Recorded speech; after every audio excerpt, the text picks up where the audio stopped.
your woke progressive Christianity and the just classic anti-American left that has made itself known to us in the last 50 years. I think there's a correlation, and in this video we're going to find it.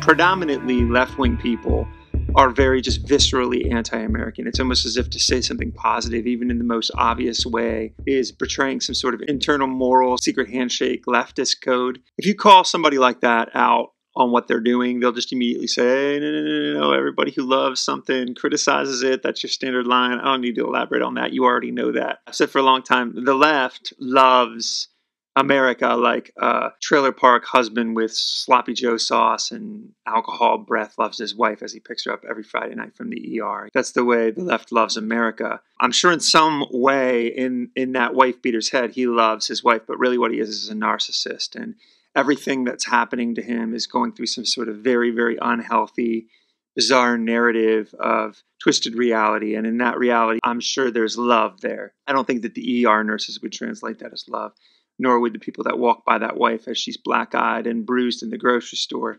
And in a similar way, most healthy people see the left's anti-Americanism for exactly what it is. It's just some sort of damage that they're not doing business with, possibly college propaganda. There's any host of reasons for that. It's not to say that none of the critiques that you hear from the left are valid. They are, but it's very, very clear if you talk to these people that it really has very little to do with those critiques, and it actually has to do with a very visceral dislike and disdain, knee-jerk disdain for America. It gets to the point where anybody opposing America is automatically good. Religious fundamentalism of Islam has already been romanticized by the left simply because it's anti-American, despite the fact that they stone women, honor killings, any number of things that are just deplorable and disgusting. The fact that their ideology and their worldview is a complete and total 180 from the one that the left in America claim to offer us. Doesn't matter, I hate America, death to the great Satan, equal friend, equal good thing. And similarly, recently with China, you see this. China's got like a boat a day, cruise liner a day filled with human hair leaving that nation. They have work camps. Are you good today points that they're giving their citizens. Side note, that's creeping everywhere. If you want an organ,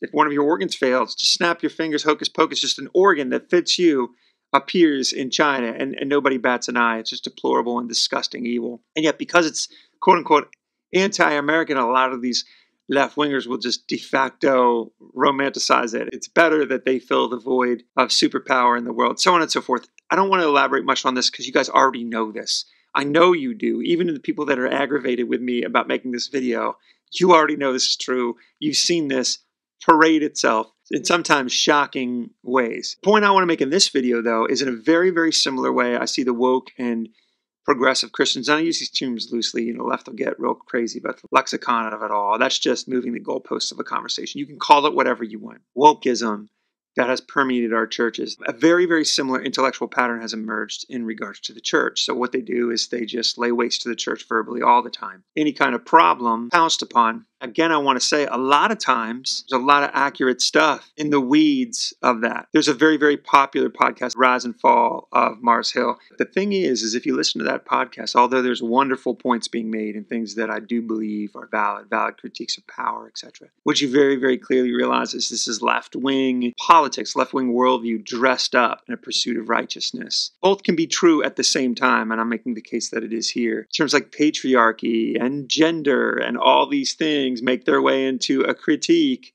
of the church, and they smuggle that in, right? They smuggle all that garbage, wedge garbage, that really the church should have nothing to do with and should rebuke, actually. They smuggle that all in very covertly with sort of the trappings of good intention, with the trappings of surgical, scalpel-like precision. But it's all undergirded and back-ended by a very left-wing ideology. Their critiques, in other words, just feel at times disingenuous, and certainly the voices they choose to articulate them are purposefully done so that you walk away with what is essentially like a manipulative perspective on both the problem and the church itself. And as a side note, I would say anything Christianity today is touching, be very, very skeptical of that for this reason. They've been hijacked by left-wing ideologues and dogmatists, and they want to push an agenda, and the agenda is not the edification and furthering of the church. Maybe it once was.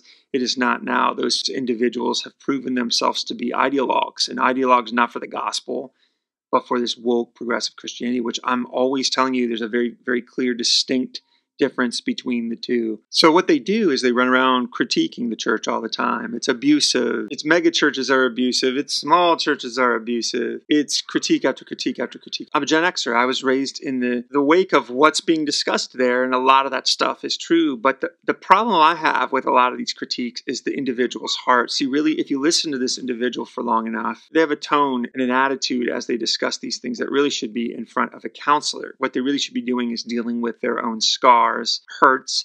They're projecting them onto a church at large. Very, very quickly, this victimology kind of envelops them, and problems are all out there, and none of the problems are internalized. And in fact, that's exactly the opposite of what the gospel of grace teaches us, that we need to examine ourselves and then fall before a cross and be renewed and restored in his love and grace, not just be projecting our problems on to everybody else. And again, just to be redundant, because I know the audience that critiques this, it's not as though those conversations cannot happen, and it's not as though they're not valid, but it's the intention behind those conversations. Those conversations can't be an ends to a leftist means.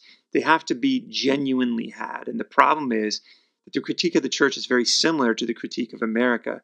This person doesn't actually love his church. The left-wing person does not love the experiment of America. They do not love their founding documents. They do not love the intention of the nation. They want to recreate it into something else. And in a very, very similar way, your left-wing, your progressive, woke Christians want to do that with the church. They're just not honest about it. I wouldn't even mind this if they were just honest about it, but they know they can't, so they wrap everything they do up in language that you're familiar with, concern that you're familiar with, kingdom conversation. Those blows to the body that are all familiar, they got a haymaker waiting for you, and that's just an ideological one. At the foundation of this new religion, this cult religion, just a love for the world. They think that his church is awkward and branded badly and not cool, and so many other things that we'll get into as this channel progresses. So notice that these progressive woke Christians don't want to leave the body, the community of the church. They just want it to change and transform into them. And in the exact same way, the left, they're not buying plane tickets to leave the United States of America and all its prosperity. They're just lobbing Molotov cocktails of cheap critique. It just takes a small little bit of discernment. It's in short supply recently to see all these things. That's the correlation. Tell me what you think. I'm sure you have opinions. Plop them down there in that comment section. Make sure you tell your friends about this channel. Take it easy, guys.